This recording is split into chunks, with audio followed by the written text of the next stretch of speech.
Hi guys, this is Alea Jen and welcome back to my YouTube channel. So for today's video, pagod na pagod ako kaya in-adjust ko yung cellphone. So nakaupo ako ngayon kasi pag nagba-vlog ako dati nakatayo ako. So ngayon umupo ako kasi nga antok na ako pero kailangan kong may ma-upload para bukas. So ano yung mga konti or ano yung mga ibang yung nakakainis na ugali ng mga amo. So mostly sa atin dito is napapansin na talaga kung alin yung medyo mali talaga sa ugali ng mga amo natin.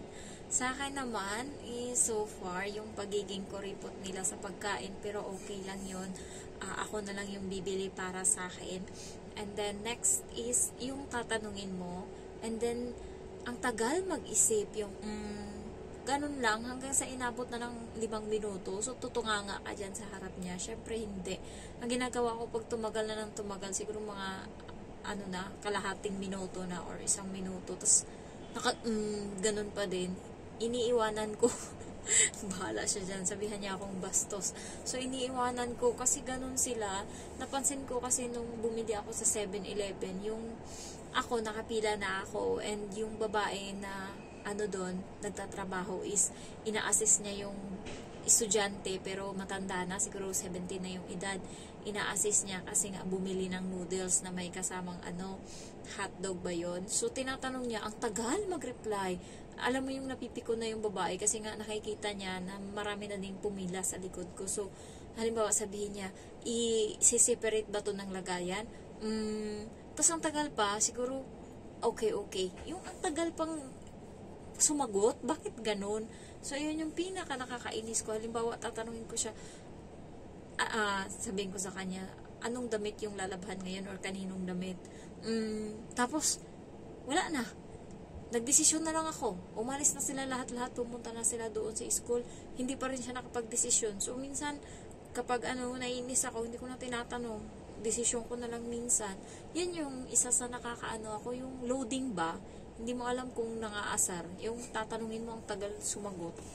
Ganun siguro sila talaga. Yung parang pinag-iisipan. Pero alam naman na yung answer. Nag-iisip pa din. Para tumagal lang. Katulad ngayong gabi, sabi, punta siya sa kusina. Hindi ko naman sinabi sa kanya kung anong ulam wala para lutuin bukas sa bata. Punta siya doon. Tapos tumunganga lang siya doon sa harap ng ref. Binuksan yung ref. Tapos tumunganga. Tapos tumunog na yung ref na yun. Kasi nga, tagal nang nakabukas. So, sinarado. Ganun uli. Binuksan uli. Hanggang sa umalis, mag-iisip muna ako. Ay! Simula pa kahapon. Hindi ka pa nakapag-isip hanggang ngayon. So, pinabayaan ko lang. Parang nainis lang ako kasi nga ilang oras, minuto din yung nasayang doon. Kasi kailangan, pagka nandun siya, makikinig ka kung ano lulutuin kinabukasan. So, tinigil ko ngayon yung paghuhugas ng plato. Ang dami kong hinuhugasan. Mga siguro 10 minutes din bago umalis kasi nga nag-iisip siya tapos biglang wala din namang naisip. So, sayang yung 10 minutes imbis na natapos ako ngayon 10:30, dapat 10:20 tapos na ako. So, konting bagay pinag-aanuhan ko. Next is yung paghubad-hubad niya ng bukas yung pinto, ganyan. Tapos biglang pag nakikita mo, kasalanan mo pa kasi nga nakita mo. Katulad nung nakaraan, andito siya sa may sala. Harap mismo ng bintana, tapos yung damit niyang malaki, pinapay-pay niyang ganun, nakaano lang siya, nakapanti lang. Tapos tinataas niya ganun kasi mainit daw, inaangat. Isakto lumabas ako sa kusina, tapos nakita ako siya, di ako na lang yun yung mali. Bumalik ako sa kusina kasi nga nakita ko siya. Tapos ayun, siya na nakasimangot, nagre-reklamo na siya sa lalaki na nakita ko siya. Tapos sabi ng lalaki, ba't kasi dyan ka nagaganyan-ganyan? Tapos, alam mo yung problema na siya, nakitaan ko na siya. Tapos ngayong gabi, wala, pinatunog ko na nga yung sapatos ko, anong oras na, alas 9:45 na. So, pinatunog ko yung sapatos ko para alam niya na parating ako.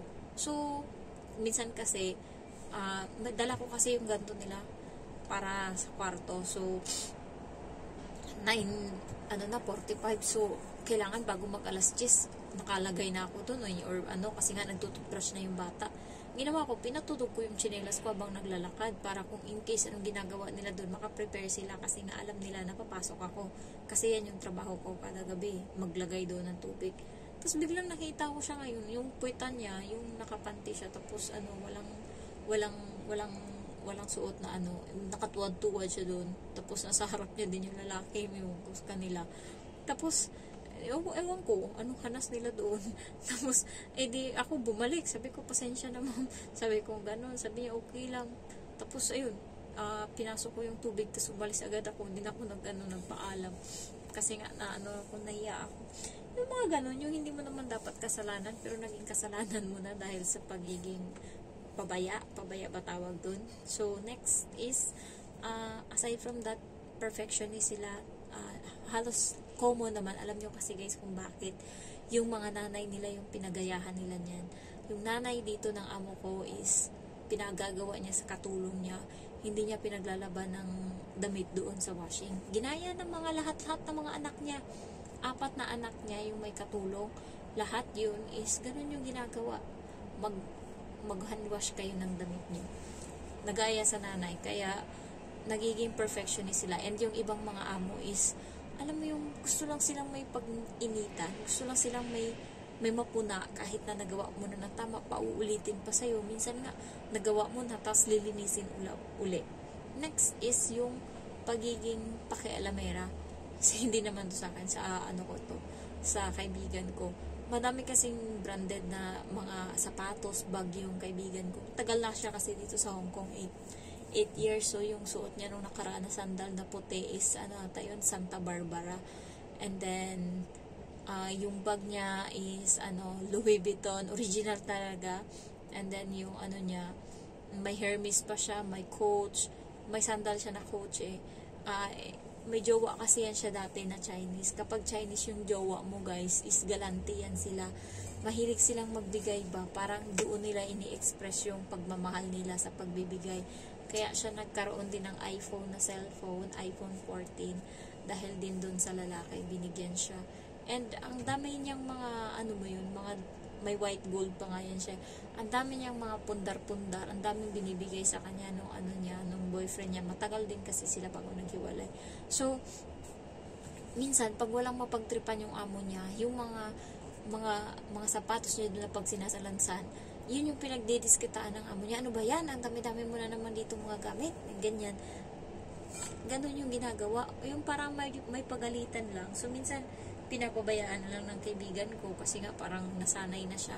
Pero most of the time is ganun nga, naninita. Next is nakakainis na ugali ng amo. Isa naman tong kaibigan ko. Hi Jinky, always ka nanonood ng vlog ko para to sa'yo. So yung amo niya is kalahating buwan siya minsan bago sinasahuran. So 8 years na din siya sa amo niya. Ang tagal niya bago sahuran, sinisingil niya na nga.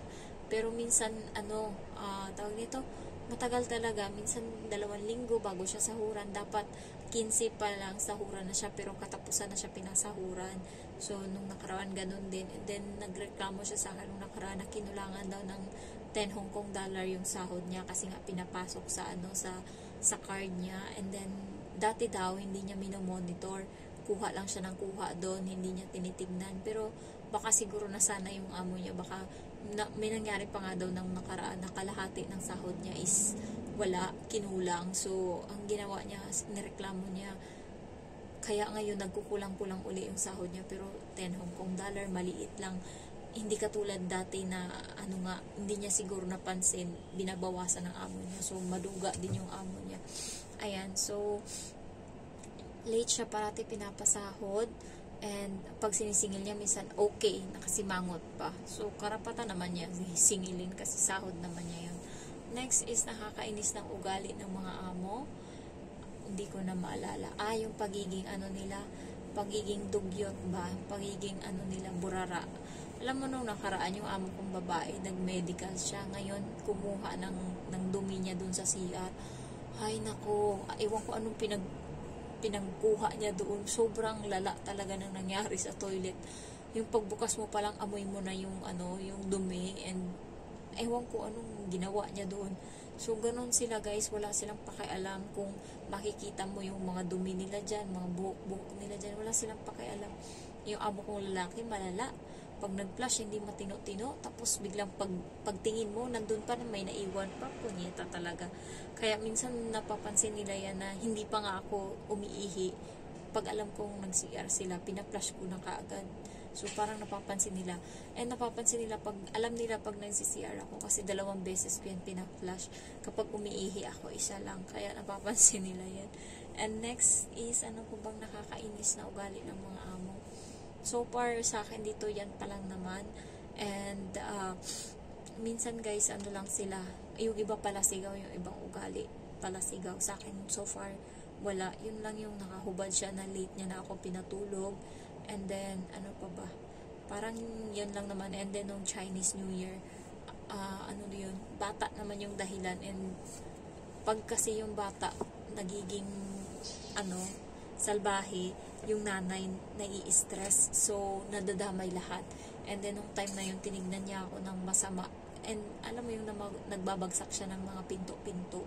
Sinasadya na talaga, hindi ko lang alam kung ako yung pinag-anuhan niya nun, kasi nga sinaktan ako ng bata nung time na yun, ginaganon-ganon ako, tapos sinagot ko yung bata, bakit mo ko ginaganyan, may ginawa ba akong mali sa iyo? Ginanon ko yung bata, tapos binagsak ko siya sa andyan din yung tatay, nilagay ko siya dun sa sofa sa sobrang inis ko, and then gumaganon pa siya sa akin, yung alam mo yung gusto niya pang magpakandong, pero nga nananakit, kaya pinilit ko talagang baklasin yung kamay niya, and nilagay ko siya dun sa sofa. Buti nga nakapagpigil ako nung time na yun, baka kasi mandilim yung paningin ko. And then, yun, yung amo kong babae nagbabagsak-bagsak ng mga pinto nung time na yun. And then, nung time na yun, naisip ko na din na mag-break ng contract. Iniisip ko lang yung bahay talaga. So, ang ginawa ko is, naka-ready na yung cellphone ko anytime. Magpapakuha na ako ng ticket. And then, ready to fight na din yung mukha ko. So, paglabas niya ngayon, galing doon sa kwarto, nakaganto talaga yung mukha niya. Tiningin siya sa akin. Yung mukha ko nung time na yun, yung pinakagalit ko talaga na mukha yun. Kasi pagod ako Mula umaga, pinaglilinis niya ako kasi nga, yun nga, di ba, pag Chinese New Year, ganun. And then, yung bata, salbahe siya nung time na yun, nagbabato siya ng mga gamit ko, yung mapulot niya. Limbawa, nakita niya yung lagayan ng scotch tape, binato niya yan sa akin. Buti lang kamo nasa loob ko, pero nung next na bato niya is, hindi ko napansin, bumagsak talaga sa lupa. So, salbahe siya nung time na yun. 1 buwan siyang ganun, kaya nainis ako sa kanya. Ayaw ko makita yung mukha niya nung time na yun. So, ang ginawa ko is, ayun nga, paglabas ng amo ko, tinginan kaming dalawa. And yung time na yun, yung tingin ko talaga masama din. Ang iniisip ko lang talaga nung time na yun, pag ito sumigaw, pag ito pinagalitan ako, sadya talaga, saya talaga, kasi lalaban talaga ako. Kaya yung mukha ko nung time na yun, nakasimangot, tapos sinignan ko siya yung nangahamon, and then hindi kami nagpansinan, hindi ko siya pinapansin, then siya din wala. Tapos pumasok ako sa CR, kinuha ko yung towel, doon niya ako tinanong, sabi niya, ano yung gagawin mo? Sabi ko, maglilinis, sabi ko ganun. Tapos sabi niya, unahin mo muna dito. Yun, doon na siya nagsimula. Pero, napansin niya na simula nun, lumayo yung loob ko sa bata. And nag-thankful ako kasi nung time na yun, 4 na araw ko atang hindi makikita yung bata na yun. Kaya pag napapansin na amo kong babae, pag nakikita ko yan siya nung time na yun and gusto makipaglaro sa akin, umiiwas ako, and hindi ko siya ni pagngiti, hindi ko magawa sa kanya, ni tingnan yung bata, hindi ko magawa. Galit talaga ako nung time na yun. Kaya ang ginawa ko is, unti-unti ko parang inisip ko, back to normal, isipin ko uli na kapatid ko to. So, yun na nagsimula, and yun, nahanap ko yung kiliti niya, and so far ngayon, okay na siya, hindi na siya naninigaw nga, bawal na. Sabi ko, bawal kang sumigaw, hindi yan nakakatuwa. Tsaka bawal na siyang pala desisyon minsan. Pag sinabi kong pumunta ka doon, yung bata, buti nga sumusunod sa akin So, ayun lang guys. So far, yan parang naman yung nakakainis na ugali ng amo ko. And, parang wala naman, hindi sila pala utos. Pag may inuutos lang sila yung importante. And nakikita din naman kasi ng amo ko na may kusa ako. Kapag nakikita ko yung isang bagay na parating niyang ginagawa, halimbawa, lagyan niya ng tubig yung lagayan niya kasi dalhin niya sa school. So, hindi pa siya nakagising, nilalagyan ko na yan ng tubig para hindi niya nagagawin kasi ginawa ko na. So, ayun lang guys. Thank you for watching, and I love you all. Bye-bye.